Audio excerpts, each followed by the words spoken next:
हर दिन एक भिखारी दरवाजे के पास आकर भीख मांगता था और घर का मालिक हमेशा घर के बाहर आते ही उसे देखकर फिर जाया करता था।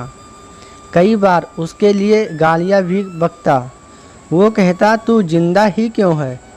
पूरी जिंदगी ऐसे ही भीख मांगेगा क्या? धरती का बोझ क्यों बना बैठा है?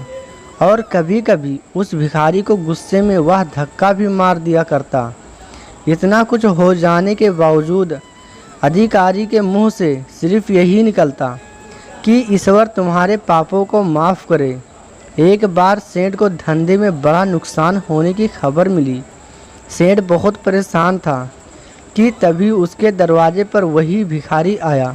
गुस्से में अपना आप खोते हुए सेठ ने उस भिखारी को पत्थर दे मारा। पत्थर लगने के कारण भिखारी का सर फूट गया और उसके सर से खून बहने लगा। फिर भी दर्द से कहराते हुए भिखारी ने इतना ही कहा, ईश्वर तुम्हारे पाप को माफ़ करे। भिखारी वहाँ से चला गया। सेठ सोच में पड़ गए। भिखारी को पत्थर मारा, फिर भी उसने सिर्फ प्रार्थना की। सेठ का गुस्सा शांत हुआ, सेठ का मन शांत हुआ। भिखारी का रहस्य जानने के लिए सेठ ने भिखारी का पीछा करना शुरू कर दिया। भिखारी जहाँ जहाँ जाता सेठ उसके पीछे जाता। सेठ ने देखा कि कोई उसको खाना देता, कोई उसको मारता, कोई अपमानित करता तो कोई गाली देता। लोग भिखारी के साथ चाहे जैसा व्यवहार करते, लेकिन भिखारी सबके लिए एक ही प्रार्थना करता, ईश्वर तुम्हारे पाप माफ़ करे। अब रात होने को आई थी। भिखारी अपने घर जाने के लिए लौटा। वो अपने घर पहुंच गया, लेकिन सेठ अब भी उसका पीछा कर रहा था। एक पुरानी टूटी हुई खटिया पर एक बूढ़ी औरत लेटी हुई थी। काफ़ी कमज़ोर और बीमार लग रही थी। वह भिखारी की पत्नी थी। अपने पति को वापस आता देख वह खाट से उठ खड़ी हुई। पत्नी ने अपने पति के भीख वाले कटोरे में देखा, उसमें सिर्फ आधी बासी रोटी थी। उसे देखकर वह बोली, आज बस इतना ही मिला? और हाँ, आपके सर से खून निकल रहा है, ये चोट कैसा लगी?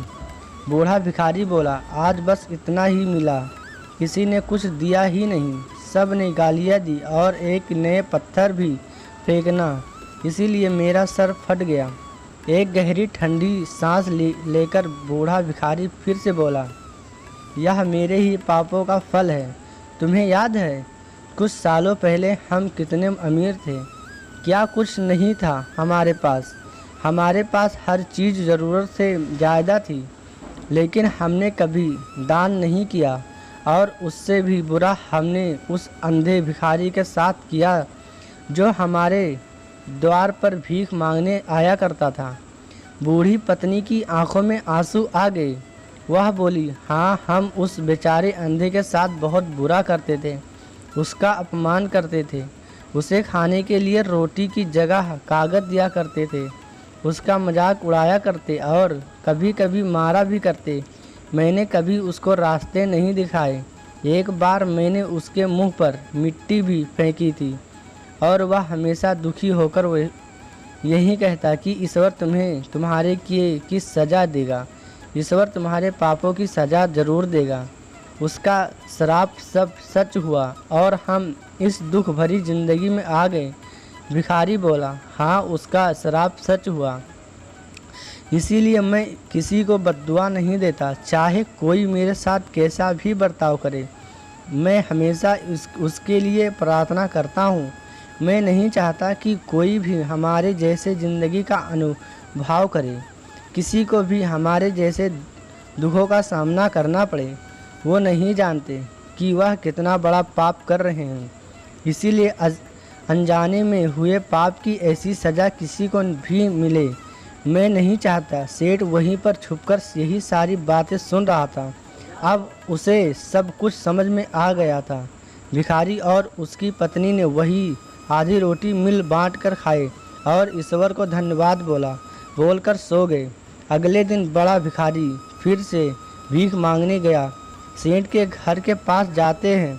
सेठ ने पहले से गर्म रोटी या उसके लिए निकाल कर रखी थी। उसे देते हुए सेठ निर्ममता से बोला, माफ़ कर दीजिए बाबा, उसे बहुत बड़ी गलती हो गई। बूढ़ा भिखारी बोला, ईश्वर तेरा भला करे। इतना कहकर वह आगे निकल गया। इस कहानी से जो सीख लेने लायक है वह बड़ी ही सिंपल है कि आदमी चाहे किसी के बारे में बुरा कहे या भला करे, लेकिन ईश्वर सिर्फ कर्म के हिसाब से उसको फल देता है। ऐसे ही कहानी सुनने के लिए हमारे YouTube चैनल से जुड़ें।